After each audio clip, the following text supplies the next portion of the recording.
પાંચેય પીરો કહેવા લાગ્યા કે અમે તો પાંચ છીએ, આ એક આસનમાં કેવી રીતે બિરાજીએ? ત્યારબાદ બાબા રામદેવ પીરે કહ્યું કે પીરો તમે બિરાજો તો ખરા.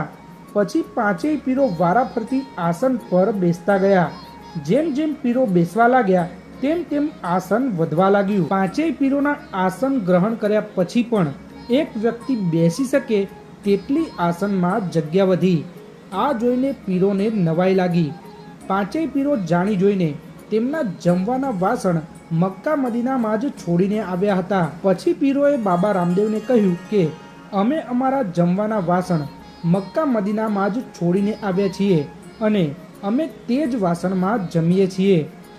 તો રામદેવજીએ તે વાસણ તેમની ઝોલીમાં પ્રકટ કરી દીધા અને કહ્યું, અરે પીરો, તમે તમારી ઝોલીમાં તો જુઓ, વાસણ તમારી ઝોલીમાં જ છે.